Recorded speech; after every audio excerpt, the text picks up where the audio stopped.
¿no? Ajusticiamientos entre las pandillas, hacia el interior de las pandillas, gente que extorsiona a las pandillas y no ha pagado la extorsión, y también testaferros de las pandillas.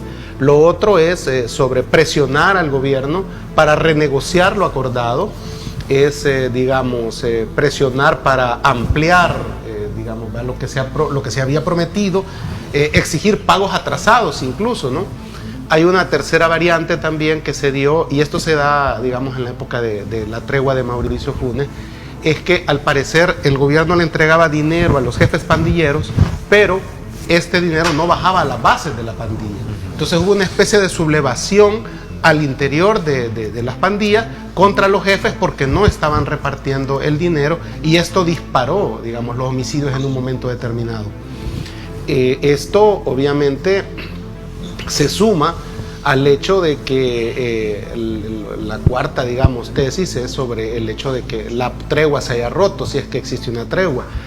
Y hay analistas en Estados Unidos, expertos en este tema de seguridad, y que han analizado o siguen de cerca la situación en Estados Unidos. Por ejemplo, Douglas Farrar es uno de ellos, que sostiene que el gobierno actual tiene una tregua con las pandillas, y lo que podría estar pasando es que se ha roto o que están renegociando, presionando al gobierno para, replantear lo que se había acordado, ¿no? Según este analista, experto y investigador estadounidense.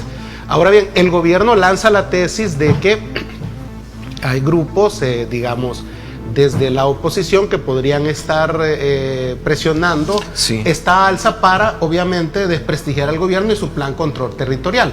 Ahora, hagamos historia. Arena acusaba al FMLN cuando había esta alza de homicidio de que el FMLN estaba detrás de las pandillas. Y si se recuerdan, llegó un momento en que se hasta llegó a asociar a las pandillas con el FMLN, dándole una ideología a las pandillas, ¿no? Cuando el FMLN estaba en el gobierno, el FMLN acusaba a Arena de que era Arena la que estaba tras el alza de los homicidios. Lo que hemos sabido con el tiempo es que los dos hablaban con las pandillas. Entonces esa forma de hacer, pactos o tratos con algunos sectores o con algunas pandillas no es extraño para los políticos. No sería descabellada una tesis como esa. Que el gobierno lo diga es en base a la historia, que el gobierno tiene argumentos que puedan ser válidos.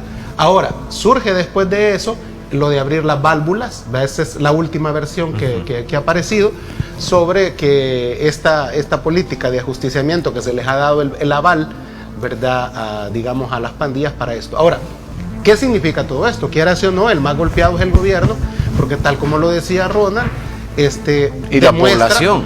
Bueno, en el sentido que es la que siempre ha salido afectada. Pero en el caso del gobierno, la imagen del gobierno de esta escalada de homicidios demuestra que el plan control territorial no ha tenido o no tiene el control sobre los territorios como se había venido diciendo.